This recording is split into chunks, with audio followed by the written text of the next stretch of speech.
Again, I'm Gerald Owens from WRL-TV. I'm happy to be here today.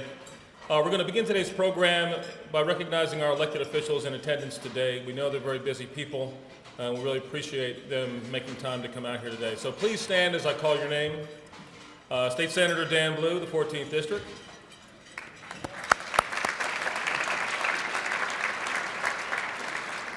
Sonia Barnes is here representing Congressman David Price. Betty Jo Shepherd representing Senator Richard Byrd. Brian Fox representing Congressman Renee Elmers. From the Raleigh City Council, we have Mary Ann Baldwin. Eugene Weeks. Russ Stevenson. And John Odom. Boyd County Commissioners, we have James West.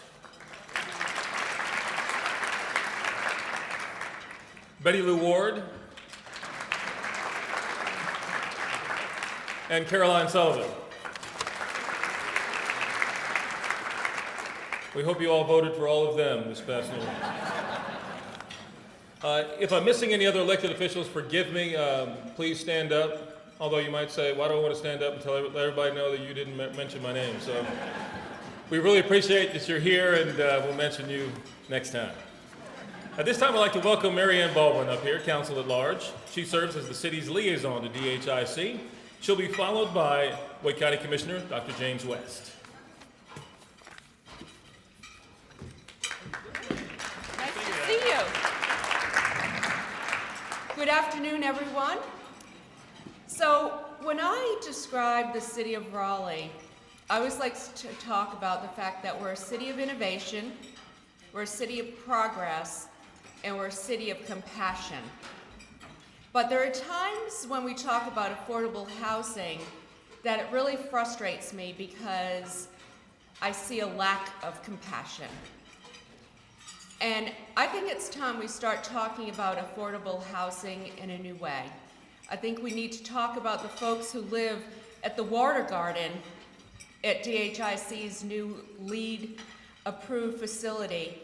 These are women with 2 children who would have to not feed their kids if they had to pay higher rents. These are senior citizens who are living on $21,000 a year, and they wouldn't be able to afford their medications if they didn't have subsidized housing. These are the disabled who have no other options. But every time a project like the Water Garden comes before council, I don't care where it is in the city or the county, the neighbors are opposed to it. And we can't provide affordable housing like DHIC does, quality, affordable, sustainable housing without your support and your voice. So what I'm doing today is challenging all of you to become advocates for affordable housing, advocates for organizations like DHIC, advocates for women who have 2 children who are working 2 jobs, advocates for seniors who are living on Social Security, and advocates for the disabled, so they have quality housing with the amenities that they deserve. They can have a swimming pool like they have at the Water Garden. Seniors have these beautiful facilities with railings and things that protect them as they're aging. That's what I'm talking about when I talk about being a city of compassion. I'm very proud of the work that DHIC does. I'm proud of the work that they have done to bring affordable housing to our community, and I'm proud of the fact that they are a leader in sustainability in doing so. So on behalf of the city and the City Council and the Mayor, very pleased to be here today to acknowledge that work, but also encourage you to be the advocates that we need. Thank you. Good afternoon to each of you. And also, I would like to acknowledge our county manager, Jim Hartman, and also I believe I saw Hutchinson, Commissioner-elect. I'm truly delighted to be here today to help you to celebrate the many successes of DHIC over the years, to acknowledge the progress, and to recognize the many accomplishments. I was very fortunate to work very close with DHIC when I came on the Raleigh City Council. That was about 15 years ago. But today, I'm delighted to be here representing the Board of County Commissioners and congratulating DHIC for all the great work, the collaborative work, the neighborhood work, the empowerment type work, and the economic well-being, because housing and affordable housing is actually the cornerstone of people getting started and families being successful and making this great county and city of Raleigh and our municipality is what it is. Wake County truly believes in collaboration, especially with the city of Raleigh, that access to affordable housing is very, very important.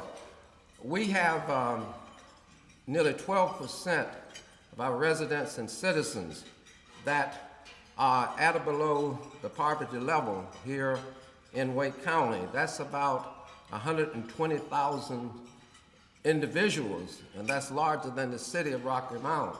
And so, as Councilman Baldwin just said, we do have some challenges, even though we have many opportunities that we can build on. Another thing that I think is very important is that the Wake County Board of Commissioners, and you know we've had some changes and those create new opportunities, will have a chance to look at affordable housing and those that have been left behind, especially in underserved areas, and ways that we can lift everybody up, and that will improve our whole county and provide greater self-sufficiency.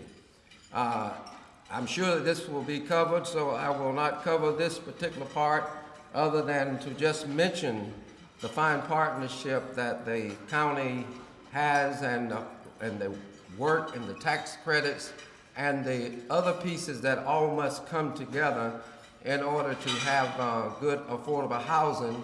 And we know that the needs for affordable housing far exceed the amount of dollars, and so we need partnerships, public, private, and the whole gamut.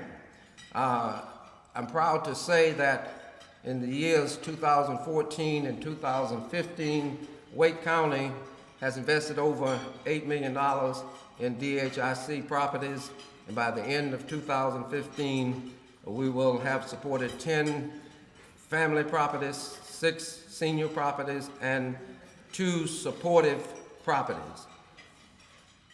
Actually, when we think about this whole area of affordable housing and people in need and the spirit, a lot of times we talk only about the physical infrastructure, but when we provide housing, it becomes transformative, and we address the spiritual infrastructure. There's one thing right now that I think is needed more than anything else, is to increase people's spirit and to empower them to get to where that they can be self-sufficient and they can be proud and have flourishing families and that type of thing. We truly do care about helping our residents. And I think that this is the opportunity that we can be very creative. I think there's an opportunity to do partnerships and actually to be synergistic in what we do so that everyone can reach his or her own potential. All of the work that DHIC does and has done over the years is truly remarkable in helping families to have a better future. Our former city manager, Russell Allen, had a little speech, and he called it a house, a street, and a neighborhood. We often take for granted that everybody does not have a house, a street, and a neighborhood. And it's important that everyone has a chance to be empowered by having a house, a street, a neighborhood, or somewhere that they can lay their head, so that they're empowered by ownership, they're empowered by vision, and empowered by hope and enlightenment. So again, let me thank you for this opportunity to share with you related to this very joyous occasion and what DHIC has done, what we anticipate that it will do, and it certainly will create a positive and desired future. Thank you so very much. God bless you and keep you.